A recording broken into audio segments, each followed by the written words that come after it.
सर्वांना सस्नेह नमस्कार. मी प्राध्यापक किशोर सुतार या अर्थवेद यूट्यूब चॅनलवरती या नवीन भागामध्ये आपणा सर्वांचं भावपूर्ण असं स्वागत करतो. मित्रहो, आपण नेहमी अर्थवेद या यूट्यूब चॅनलच्या माध्यमातून अर्थशास्त्राशी संबंधित विविध घटना घडामोडी यांचा परामर्श घेत असतो.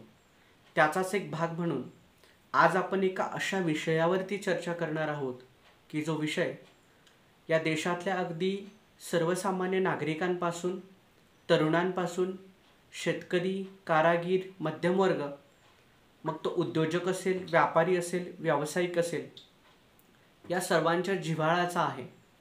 त्याचबरोबर या देशातील विविध घटक राज्य आणि सध्या केंद्रामध्ये ज्यांची सत्ता आहे ते NDAचं सरकार, या सगळ्यांच्याच दृष्टीने कळीचा असणारा विषय जो या आर्थिक वर्षाचं म्हणजे 2024-25चं केंद्रीय अर्थसंकल्प युनियन बजेट 2024-25. मित्रहो, या महिन्याच्या 23 तारखेला बरोबर 11 वाजता भारताच्या संसदेमध्ये भारताच्या केंद्रीय अर्थमंत्री निर्मला सीतारामन यांनी त्यांच्या कारकिर्दीतलं 6वं आणि सर्वाधिक वेळा बजेट सादर करणाऱ्या अर्थमंत्री म्हणून जे बजेट सादर केलं ते बजेट मी ज्या ज्या घटकांचा उल्लेख केला त्यामध्ये अगदी केंद्र सरकारपासून ते सर्वसामान्य व्यक्तीपर्यंत या प्रत्येकावरती काही ना काही प्रमाणामध्ये परिणाम करणारा आहे. त्यांच्या विकासाच्या गतीवरती, त्यांच्या उपभोगावरती, त्यांच्या उत्पन्नावरती, त्यांच्या बचतीवरती, त्यांच्या गुंतवणुकीवरती आणि एकूणच देशाच्या आर्थिक विकासावरती. आज बजेट सादर झाल्यापासून आजपर्यंत इलेक्ट्रॉनिक मीडियावरती आणि प्रिंट मीडियावरती, सोशल मीडियावरती सुद्धा याच्यावरती अनेक चर्चा, मतांतरं, काही विरोधी असतील, काही सरकारच्या बाजूची असतील, आपल्याला ऐकायला, बघायला, वाचायला मिळालेली आहे. परंतु आज या अर्थवेदच्या व्यासपीठावर आपण अतिशय तटस्थ पद्धतीने याचं विश्लेषण करण्याचा प्रयत्न करणार आहोत.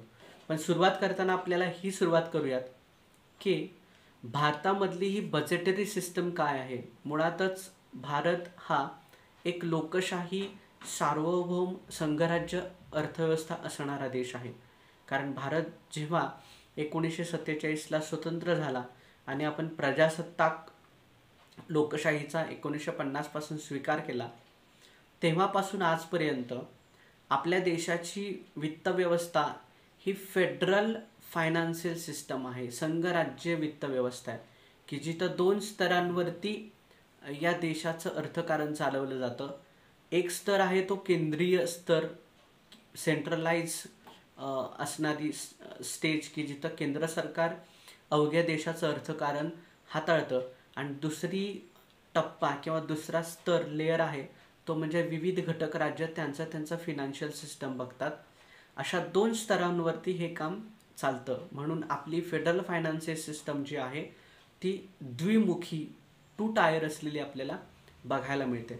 या संघराज्य वित्त व्यवस्थेमध्ये ज्या पद्धतीने एक व्यक्ती, एक कुटुंब किंवा एखादी इन्स्टिट्यूट आपलं महिन्याचं किंवा वर्षाचं एक बजेट तयार करते, त्या पद्धतीने प्रत्येक देश आपलं स्वतःचं असं एक फिनान्शियल बजेट तयार करतं. भारत सरकारसुद्धा त्याच पद्धतीने दरवर्षी पुढच्या येणाऱ्या आगामी आर्थिक वर्षाकरिता आपलं एक फायनान्शियल बजेट म्हणजे अंदाजपत्रक सादर करतं. मात्र इथं एक गोष्ट समजून घ्यायला हवी की व्यक्तीचं असणारं आर्थिक ताळेबंद किंवा अंदाजपत्रक आणि सरकारचं आर्थिक ताळेबंद यांच्यामध्ये फार मोठा फरक असतो. तो असा की व्यक्ती अगोदर उत्पन्नाचे सोर्सेस काय आहेत हे ठरवते आणि त्या उत्पन्नानुसार, त्या कमाईनुसार आपला खर्चाचा आराखडा तयार करते. सरकारचं मात्र तसं नसतं. सरकार अगोदर सर्व प्रकारे जे खर्च असतील त्या खर्चांचा आराखडा काढतं आणि मग ते खर्च भागवण्याकरता उत्पन्नाचे सोर्सेस काय आहेत ते बघतं किंवा ते उभा करतं. कारण सरकार हे सार्वभौम असतं, व्यक्ती मात्र सार्वभौम नसते. व्यक्तीचं जगणं, वागणं आणि अर्थकारण हे अनेक बाह्य घटकांवरती अवलंबून असतं की जे तिच्या स्वतःच्या हातामध्ये नसतं. सरकार मात्र सार्वभौम असल्यामुळं ते अगोदर त्याला पार पाडायची दायित्व, जबाबदाऱ्या यांचे एक जंत्री काढतं आणि मग त्याच्या पूर्ततेकरता कोणकोणत्या माध्यमातून आपल्याला पैसे उभा करता येतील याची चाचपणी करून त्या पद्धतीचा एक फायनान्शियल दस्तऐवज तयार करतं. We known that budget. तर केंद्र सरकारच्या बजेटमध्ये मुख्यत्वे दोन भाग असतात. एक भाग असतो तो म्हणजे सरकारचं उत्पन्न आणि दुसरा भाग असतो तो म्हणजे सरकारचा खर्च. सरकारचा उत्पन्न हा जो महत्त्वाचा भाग असतो त्यामध्ये दोन प्रकार किंवा दोन भाग असतात. एक असतो सरकारला मिळणारं कर उत्पन्न, कर महसूल, आणि दुसरा असतो सरकारला मिळणारा करेत्तर महसूल. कर महसुलामध्ये पुन्हा दोन भाग पडतात. एक असतो प्रत्यक्ष कर आणि दुसरा असतो अप्रत्यक्ष कर. आणि उरलेले जे सगळे उत्पन्नाचे स्रोत आहेत, रिसोर्सेस आहेत, साधनं आहेत, ती सगळी नॉन टॅक्स रेव्हेन्यू म्हणजे करेत्तर उत्पन्नामधून येतात. म्हणजे सरकार कर्ज काढू शकतं, सरकारच्या मालकीचे स्वतःचे काही उद्योग व्यवसाय असतील त्याच्यातून सरकारला पैसे मिळतील, देणगीतून सरकारला पैसे मिळतील, किंवा सरकार स्वतःच्या मालकीच्या काही गोष्टी विकेल, त्याला निर्गुंतवणूक असं म्हणतात, आणि त्याच्यातून सरकार मोठ्या प्रमाणावर उत्पन्न उभा करू शकतं. असे उत्पन्नाचे सोर्सेस असतात. आणि दुसऱ्या बाजूला असतो सरकारचा खर्च. त्याच्यामध्ये दोन प्रकारचे खर्च येतात, विकासात्मक खर्च आणि विकासेतर खर्च. अशा पद्धतीने चालू खर्च, भांडवली खर्च असे त्या खर्चाचे विविध प्रकार पडतात. या सर्व पार्श्वभूमीवर आत्ताचं जे NDA सरकार आहे केंद्रामध्ये, त्या NDA सरकारने त्यांच्या कार्यकाळातला पहिला अर्थसंकल्प 23 तारखेला सादर केला संसदेमध्ये. त्याचे महत्त्वाचे फीचर्स आपण बघणार आहे. अगदी अर्थशास्त्रातील टर्म्सप्रमाणे रुपया आला कसा गेला कसा यात आपण पडणार नाही आहोत, नाहीतर ते खूप क्लिष्ट होतं. आणि अर्थशास्त्र जेव्हा क्लिष्ट होतं ते फक्त अर्थतज्ज्ञांपुरतंच मर्यादित राहतं. आपला हेतू अर्थवेदच्या माध्यमातून या गोष्टी मांडण्याचा हाच आहे की हे अर्थशास्त्र आणि अर्थशास्त्रातल्या संकल्पना या लोकांकरता सुलभ, सोप्या आणि आकलनक्षम व्हाव्यात हा आहे. त्यामुळे त्या जंत्रीमध्ये आपण जाणार नाही. आपण खूप साध्या सोप्या भाषेमध्ये या अर्थसंकल्पातून ज्या काही तरतुदी झाल्या, जे काही निर्णय झाले ते तसे का झाले, कोणते झाले, आणि त्याचे अर्थव्यवस्थेवर काय दूरगामी परिणाम होणार आहेत ते आपण बघणार आहे.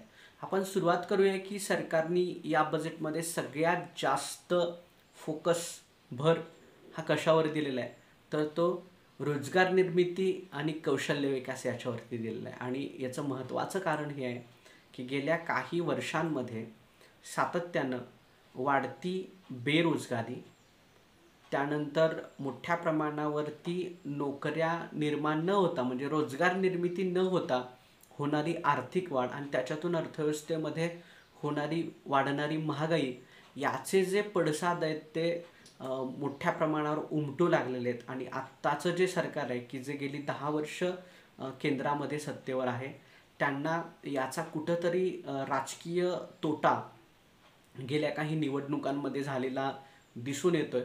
परिणामी या बजेटमध्ये सरकारने मोठ्या प्रमाणावर कौशल्य विकास आणि रोजगार निर्मिती याच्यावरती भर दिलेला आहे. मात्र त्याच्याकरता त्यांनी जी प्रारूपं निवडलेली आहेत आणि ज्या योजना आणलेल्या आहेत त्यांच्याकडे चिकित्सक पद्धतीने बघावं लागेल. ते चिकित्सक पद्धतीने बघत असताना आपल्याला हे पाहावं लागेल की रोजगार निर्मितीकरता सरकारने अगदी 1 कोटी तरुणांना टॉपच्या 500 कंपन्यांमध्ये नोकऱ्या देणं आणि त्या माध्यमातून त्यांना स्टायपेंड्स देणं, त्यातला महत्त्वाचा भाग हा आहे की दर महिन्याला त्या युवकांना 5,000 रुपये देणं आणि एक रकमी एकाच वेळी 6,000 देणं, म्हणजे टोटल 66,000 रुपये वर्षाकाठी त्या तरुणांना मिळणार आहेत. आणि PFOच्या द्वारे पुढील 4 वर्षांकरता त्यांची जी EPFची रक्कम आहे ती सरकार भरणार आहे. त्याचनंतर पहिल्या 2 वर्षांचे जे काही स्टायपेंडच्या आणि भत्त्याच्या बाबतीतल्या ज्या काही गोष्टी असतील त्या स्वतः सरकार अदा करणार आहे. ही गोष्ट फार महत्त्वाची असणार आहे.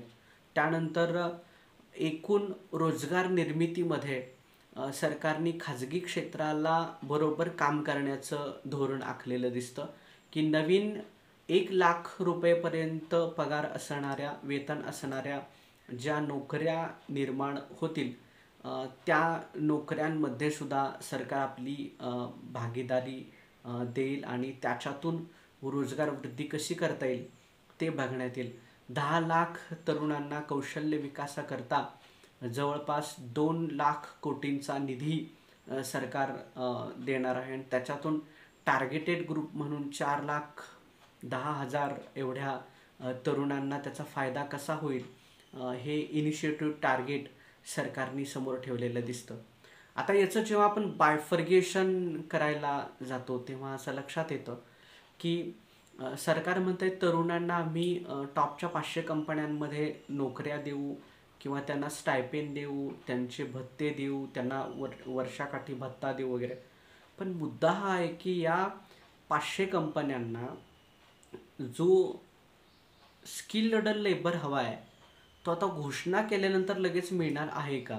कारण मागच्याच एपिसोडमध्ये आपण पाहिलेलं होतं की भारतामध्ये एज्युकेशनच्या बाबतीमध्ये काय परिस्थिती आहे आणि एकूण या बजेटमध्ये 0.37% एवढाच भाग एज्युकेशनवरती एका बाजूला आपण खर्च करतोय आणि दुसऱ्या बाजूला आपण व्यवस्था म्हणून अशी अपेक्षा करतोय की खाजगी क्षेत्रांनी या मोठ्या प्रमाणावरील कोटीच्या घरात असणाऱ्या बेरोजगार तरुणांना रोजगार द्यावा. मग तो नेमका कोणत्या बेसवरती द्यावा? म्हणजे मूलभूत शिक्षण, कौशल्य शिक्षण याचा विस्तार करण्याकरता नवीन शैक्षणिक धोरण आपण नुकतंच लागू केलेलं आहे. त्याचे रिझल्ट्स यायला आणि ते बऱ्यापैकी इम्प्लिमेंट व्हायला अजून 2-3 वर्ष जाणार आहेत. शिक्षण, उच्च शिक्षण, माध्यमिक शिक्षण, प्राथमिक शिक्षण याच्यातली गुणात्मक गुंतवणूक ही जवळपास 10-15 वर्षांनी आपले रिटर्न्स द्यायला सुरुवात करते.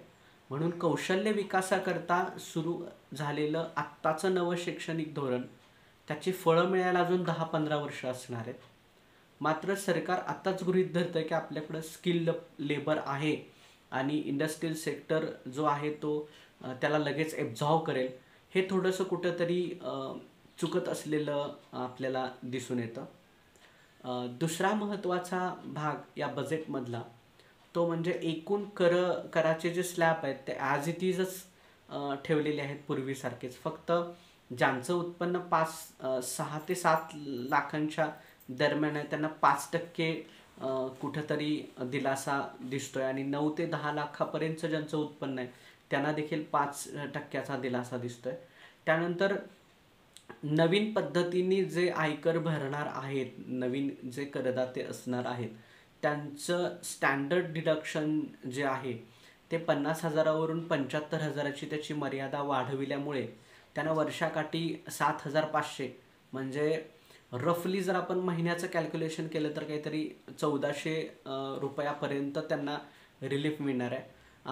आणि मात्र तुलनेने यांचं वार्षिक उत्पन्न मात्र 7.5 लाखांपर्यंत असणार आहे. म्हणजे 7.5 लाखाच्या इन्कम असणाऱ्या व्यक्तीला दरमहा 1,400 वगैरे रुपयांचा दिलासा ही काय फार मोठी दिलासादायक गोष्ट आहे असं म्हणता येणार नाही आहे. त्याचबरोबर या अर्थसंकल्पामध्ये यापूर्वी जो MSMEजमध्ये जी गुंतवणूक येत होती मोठ्या प्रमाणावरती त्याच्यावरती जो कर लावला जात होता, एंजेल कर,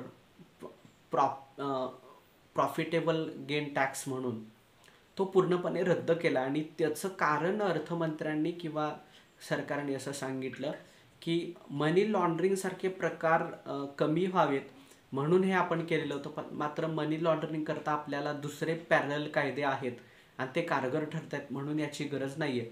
पण वास्तवातली गोष्ट ही आहे की पूर्वी एंजेल वक्र MSMEजवरती लावल्यामुळं MSMEची म्हणावी अशी वाढ की लघु मध्यम उद्योगांचा, कुटीर उद्योगांचा विकास स्टार्टअप्समधून आपल्याला करायचा होता. मात्र ते स्टार्टअप्स कुठंतरी अर्थगणितं त्यांची फसत गेली, अनेक स्टार्टअप्स तोट्यात गेले, तिथं गुंतवणुकीच आल्या नाहीत. मग त्यांना पुन्हा मूळ पदावर रुळावर आणण्याकरता सरकारचा एक प्रयत्न आहे की एंजल कर जर काढून टाकलं तर काय परिस्थिती सुधारते का हे बघणं, हा त्या पाठीमागचा एक फार मोठा हेतू असलेला आपल्याला दिसतो. औद्योगिक जगताकरता सुखावणारी आणखीन एक त्यांची घोषणा म्हणजे जे मुद्रा लोन्स आहेत त्याची जी तरतूद आहे ती तब्बल दुपटीनी 100% त्याच्यात वाढ आहे. 10 लाखाऐवजी ती 20 लाखापर्यंत केलेली असलेली आपल्याला दिसून येते. एज्युकेशनल लोन्स हे 10 लाखापर्यंत दिले जाणार आहेत. सरकार त्याची पूर्ण हमी घेणार आहे. तुम्हाला मॉर्गेजची गरज नाही आहे. आणि सर्वात महत्त्वाचं, त्या लोन्सची मुद्दल जेव्हा त्याची परतफेड सुरू होईल तर त्यातला काही नाममात्र भार हा सरकार उचलणार आहे. जेणेकरून उच्च शिक्षणाकडं मुलांचा ओढा किंवा कल वाढावा, हा त्या पाठीमागचा हेतू असलेला आपल्याला दिसून येतो. दुसऱ्या बाजूला आयात शुल्कामध्ये सोनं असेल, चांदी असेल, प्लास्टिक असेल, लेदर असेल, यांच्या आयात शुल्कामध्ये मोठ्या प्रमाणावर कपात केल्यामुळं या गोष्टी, या कन्झ्युमर्स गुड्स आहेत त्या मोठ्या प्रमाणावर स्वस्त होतील आणि अर्थव्यवस्थेमध्ये जे आता मागणी मांद्य आहे, म्हणजे मागणीची जी कमतरता आहे ती वाढेल, हा या पाठीमागचा आणखी एक हेतू असलेला आपल्याला दिसून येतं. कारण जरी त्याच्यावरती मोठ्या प्रमाणावर आयात शुल्क होता तरी गिफ्ट सिटीच्या मार्गे आखातातून मोठ्या प्रमाणावर सोनं इम्पोर्टच होत होतं आणि दुसऱ्या बाजूला स्मगलिंग आणि त्याच्यातून मोठ्या प्रमाणावरती काळा पैसा, ब्लॅक मनी निर्माण होतच होता. मग जर ते सुलभ केलं तर तो स्मगलिंगचा प्रकार, काळा पैसा हा यातनं निर्माणच होणार नाही. हा एक सरकारचा हेतू आहे. मात्र ते किती यशस्वी ठरतं आहे हे येणारा काळच आपल्याला सांगेल. रिअल इस्टेटमध्ये आणखी एक सरकारचा निर्णय हा खूप निगेटिव्ह त्याची परिणाम दाखवेल असं दिसतं. ते म्हणजे जेवढं काही सेंटेसायझेशन असतं, इन्व्हेस्टमेंट आपण जे करतो रिअल इस्टेटमध्ये, त्याचे इंडेक्सचे जे फायदे व्हायचे, म्हणजे पूर्वी एखाद्याने समजा 20 लाखाला एखादी प्रॉपर्टी घेतली आणि 5 वर्षांनी त्याचं मूल्य 40 लाख झालं, तरी पूर्वी महागाईमुळं त्याच्यातला इन्व्हेस्टमेंटमधला जो व्हॅल्यू गेलेला असतो तो धरला जायचा आणि मग उरलेल्या व्हॅल्यूवरतीच टॅक्स आकारला जायचा. पण आता या अर्थसंकल्पापासून ते बंद केलं आहे. म्हणजे एखाद्याने 20 लाखाची प्रॉपर्टी घेतली आहे, त्याची मूल्य आता 40 लाख झालं आहे, परंतु महागाईमुळे ते 30 लाख झाले, तर ते 10 लाख डिडक्ट केले जायचे आणि 20 लाखावरतीच टॅक्स आकारला जायचा. मात्र आता पूर्णच्या पूर्ण संपूर्ण 20 लाखावरतीच टॅक्स दिला जाईल, आकारला जाईल. 40 लाखावरतीच टॅक्स आकारला जाईल. हे कुठंतरी थोडंसं या क्षेत्राला नाराज करणारं असलेलं आपल्याला दिसतं. दुसऱ्या बाजूला अलीकडच्या काळामध्ये, म्हणजे जेव्हापासून मोदी सरकारचे 2 टर्म्स आपण पाहिले तेव्हापासून शेअर मार्केटमधली इन्व्हेस्टमेंट, मग ती म्युच्युअल फंडामधली असू देत, इंट्राडेमधली असू देत किंवा लॉंग टर्ममधली असू देत, त्याला फार मोठ्या प्रमाणावर चालना दिली गेली आणि लोक त्याच्याकडे फार आकृष्ट होताना दिसतात. मात्र या इंट्राडेमध्ये किंवा शॉर्ट टर्म गेनिंगमध्ये जे लोक इन्व्हेस्ट करतात त्यांना पूर्वी जे 15% पर्यंत कर भरावा लागत होता, टॅक्स होता त्याच्यावर, प्रॉफिटेबल गेन टॅक्स, तो आता 5% वाढवून तो 20% केलेला आहे. हे शेअर मार्केट करता एक गुंतवणूकदारांकरता एक निराशाजनक गोष्ट आहे. दुसरी, जे लाँग टर्ममध्ये करतायत, मग म्युच्युअल फंड असेल आणि इतर लाँग टर्ममध्ये, त्यांनासुद्धा पूर्वी 10% द्यायला लागत होता, आता तो 12.5% म्हणजे तब्बल 2.5%ने त्याच्यामध्ये वाढ केलेली आहे. त्यामुळे जेव्हा अर्थमंत्र्यांनी या घोषणा केल्या तेव्हाच मग भारतीय शेअर बाजारांनी आपली घसरण नोंदवायला मोठ्या प्रमाणावर सुरुवात केलेली आपल्याला दिसते. या अर्थसंकल्पातला दुसरा एक वादातीत भाग की ज्याच्यावरती खूप बोललं जातं आहे ते म्हणजे सध्याच्या NDA सरकारमध्ये जे 2 प्रमुख घटक पक्ष आहेत, बिहारचे नितीश कुमार आणि आंध्र प्रदेश, बिहारचे नितीश कुमार आणि चंद्राबाबू नायडू हे जे दोन सरकारमध्ये असणारे भागीदार आहेत यांना जी मोठ्या प्रमाणावरती आर्थिक पॅकेजेस दिलेली गेले त्याच्याकडं फार मोठ्या प्रमाणावर अंगुली निर्देश केला जातो आहे. त्यातला पहिला की बिहारला सर्वाधिक 60,000 कोटी रुपयांची तरतूद त्यांचं मागासलेपण दूर करण्याकरता दिलेलं आहे आणि चंद्राबाबूंना 15,000 कोटी रुपये दिलेले आहेत. ते त्यांची जी नवीन राजधानी म्हणजे त्या दोन्ही राज्यांचं सेपरेशन झाल्यानंतर त्यांची हैदराबाद ही राजधानी तिकडं गेली. मग त्यांची जी नवीन राजधानी आता तयार होणार आहे कॅपिटल स्टेट तिच्या निर्मितीकरता ते 15,000 कोटी दिले जाणार आहेत. अर्थात याच्यावरती विरोधकांनी जरी फार मोठी टीका केली असली तरी यातलं सरकारची गोळाबेरीज ही आहे की या दोन राज्यांनी अशी मागणी केलेली होती की किंवा या दोन पक्षांनी नितीश कुमारांनी यांनी की आम्हाला विशेष राज्यांचा विशेष मागास प्रवर्ग राज्यांचा दर्जा द्या किंवा मग आमच्या या गरजांकरता आम्हाला विशेष पॅकेजेस द्या. जर त्यांना विशेष राज्यांचा दर्जा दिला गेला असता तर मात्र प्रत्येक बजेटमध्ये प्रत्येक वर्षीच्या बजेटमध्ये या राज्यांकरता वेगळ्या निधींची तरतूद करावी लागली असती, ती दरवर्षी करावी लागली असती. त्यामुळं हा पर्याय न निवडता मग केंद्र सरकारने हा पर्याय निवडला की एकदाच आम्ही तुम्हाला हे पॅकेज देतो की जे तुमच्या लॉंग टर्म विकासात्मक योजनांकरता किंवा स्थायी तुमच्या उपक्रमांकरता तुम्हाला अलॉट केले जातील. म्हणजे पुढच्या वर्षी केंद्र सरकारला ही डोकेदुखी असणार नाही की या दोन स्टेट्सना किंवा या दोन घटक पक्षांना आपण मोठ्या प्रमाणावर वेगळा काही निधी द्यावा. तो प्रश्न केंद्र सरकारने अतिशय चलाखीने आणि खुबीने सोडवलेला आपल्याला दिसतो. एकूण बजेटकडं पाहिल्यानंतर आपल्या लक्षात येतं की जवळपास 63% सरकारचं उत्पन्न जे आहे ते प्रत्यक्ष आणि अप्रत्यक्ष अशा दोन्ही पद्धतीच्या करांमधून वसूल होत असलेलं आपल्याला दिसतं. पण ओव्हरऑल इंडियाचं जर परसेप्शन आपण पाहिलं तर 2.2%च लोक आयकर भरतात आणि उरलेला जो सगळा महसूल आहे तो मग प्रत्यक्ष कराऐवजी अप्रत्यक्ष कर जसं की वस्तू आणि सेवा कर असेल, आयकर असेल यांच्यातून येतोय. निर्गुंतवणुकीतून सुद्धा मोठ्या प्रमाणावर कर येतोय. म्हणजे अगदी 5% कर आपल्याला सीमा शुल्कातून मिळतो. त्यानंतर वेगवेगळे जे इतर टॅक्सेस असतात त्याच्यातून 4% मिळतो. 18% आपल्याला GST मधून एकूण कर संकलनामध्ये रक्कम मिळत असलेली आपल्याला दिसते. असं एकूण ह्या कररचनेचं एक स्वरूप असलेलं आपल्याला बघायला मिळतं की ज्यातून सरकारला उत्पन्न मिळते आणि सरकार मोठ्या प्रमाणावर खर्च करते. मात्र या सगळ्या खर्चामध्ये 16 लाख कोटींचं डेफिसिट फायनान्सिंगसुद्धा सरकारने यावेळी मान्य केलेलं आहे. एकूण बजेटमध्ये डिफेन्सवरती सर्वाधिक खर्च सरकार करत असलेलं दिसतं. शिक्षणाकडं यावेळी त्यांनी थोडासा खूप रिग्रसली लक्ष दिलेला दिसतो. मात्र त्या तुलनेमध्ये आरोग्य क्षेत्रावरती असणारा जो खर्च आहे तो पूर्वीपेक्षा घटलेला आहे. याची एक दुसरी चुणूक इथल्या काळात पुढं दिसेल की लोकांचा हेल्थवरचा खर्च वाढेल. त्यामुळं लोकांनी एकतर हेल्थ कॉन्शियस होणं हा एक पर्याय आहे, स्वतःची इम्युनिटी चांगली ठेवणं हा एक पर्याय आहे किंवा स्वतःला फायदेशीर पडेल अशा हेल्थ इन्शुरन्समध्ये गुंतवणुकी जे सुज्ञ असतील ते येत्या काळामध्ये वाढवतील. कारण आपण कोरोना काळ अनुभवून वगैरे सुद्धा सरकारचा हेल्थमधला जो खर्च आहे तो अतिशय अल्प राहिलेला दिसतोय.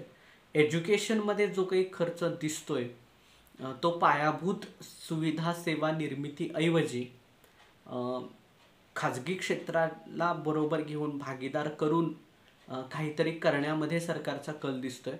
मात्र स्थायी स्वरूपाची कोणतीही शिक्षणासाठी विकासात्मक किंवा भरीव योजना न आणता या पद्धतीच्या तरतुदी करून ठेवणं आणि त्याची भिस्त बऱ्यापैकी खाजगी क्षेत्रावर असणं हे फार धोकादायक आहे. कारण याचं इम्प्लिमेंटेशन किती होईल, कसं होईल हे मात्र येणारा काळ आणि सरकार ते किती रिग्रेसली करतं याच्यावरतीच मोठ्या प्रमाणावरती ठरणार आहे.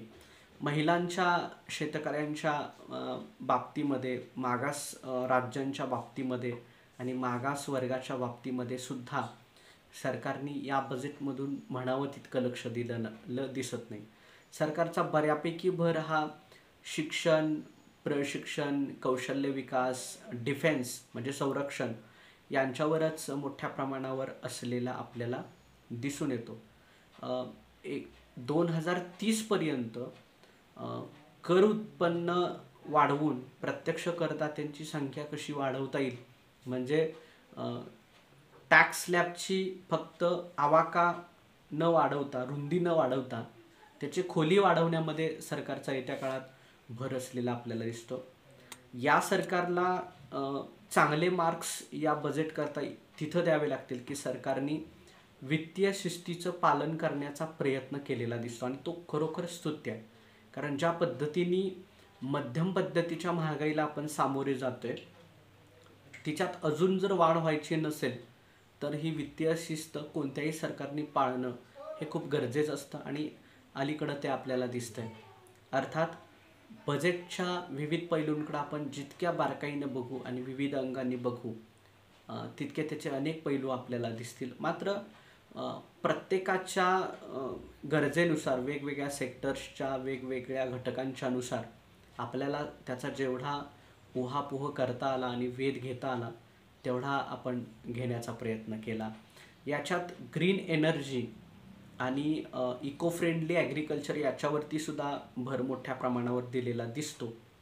पण ग्रीन एनर्जी ही लॉंग टर्म आहे, त्याच्या ट्रायल अँड एररमध्ये ते सगळं सुरू आहे. म्हणजे इथेनॉलची निर्मिती असेल, पेट्रोलला पर्याय म्हणून त्याचा वापर असेल, किंवा इलेक्ट्रिक बाईक्स आणि कार्सची निर्मिती करून त्याचा वापर वाढवणं असेल. एका अर्थसंकल्पामध्ये त्याच्या तरतुदी करून त्याचे रिझल्ट्स लगेच येणार नाहीत, हे कुठल्याही सुज्ञ व्यक्तीला कळेल. नंबर 2 की इको फ्रेंडली शेतीला प्रोत्साहन देऊन सरकारला त्यात उत्पादन वाढ घडवून आणायचं आहे. पण मुळातच या इको फ्रेंडली जी शेती असते किंवा नॅचरल ॲग्रिकल्चर असतं त्याचा फलधारणा कालावधी जास्त असतो, त्याची उत्पादकता रासायनिक शेतीच्या तुलनेनं थोडी कमी असते आणि उत्पादन खर्च जास्त असतो. मग अगोदरच शेतमालांच्या किमती या भडकलेल्या असताना अनेक शेतमाल हे अजूनही मोठ्या प्रमाणावरती पुरवठ्याच्या मागणीच्या तुलनेत खूप कमी असताना यातून आपण ते टार्गेट अचीव करू शकतो का, हा मोठा क्वेश्चन मार्क आहे. त्यामुळं अर्थसंकल्पांमध्ये, वार्षिक अर्थसंकल्पांमध्ये यावर तरतुदी न करता त्याच्याकरता एक दीर्घकालीन कार्यक्रम सरकारने राबवणं हे खूप गरजेचं आहे. निर्यातीच्या बाबतीत सुद्धा शेतमालाला निर्यातीत अलीकडच्या काळामध्ये हे सरकार प्रोत्साहन देईल निर्यातीला असा अटकळ अनेकांची होती. मात्र सत्तेत आल्यापासून असं दिसतंय की मागील सरकारांप्रमाणे हे सरकारसुद्धा थोड्या कांदा असेल, तेलबिया असेल यांच्या किमती वाढल्या की त्यांच्या निर्यातीवर बंदी घालताना आपल्याला दिसतं.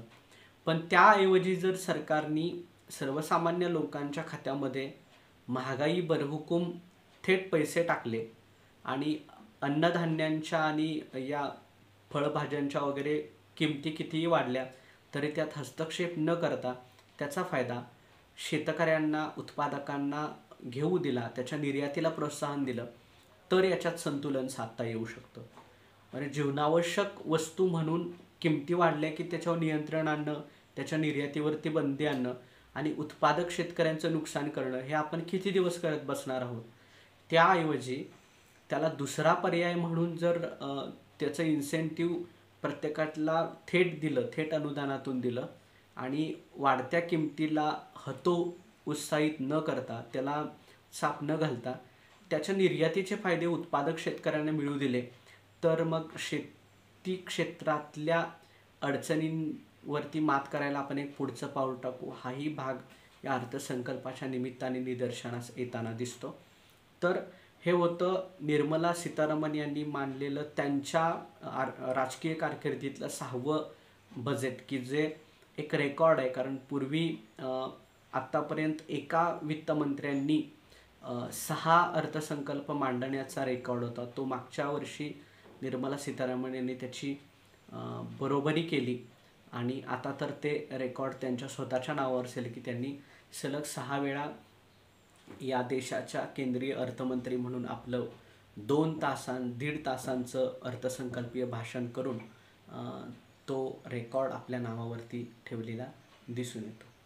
असो, अपेक्षा हीच करूया की जे जे काही या बजेटमधून सरकारने चांगलं करण्याचा प्रयत्न केला आहे त्याचे पॉझिटिव्ह सकारात्मक स्प्रेड इफेक्ट अर्थव्यवस्थेमध्ये व्हावेत. ज्या काही गोष्टी चुकीच्या किंवा काही क्षेत्रांवरती नकारात्मक प्रभाव पाडणाऱ्या आहेत त्याच्यावरती सरकारने पुनर्विचार करून त्याचं इम्प्लिमेंटेशन करताना त्यात काही सुधारणा कराव्यात. तशा जर त्या केल्या तर हे बजेटसुद्धा देशाच्या अर्थविकासाचा गाडा पुढे नेईल यात शंकाच नाही. धन्यवाद.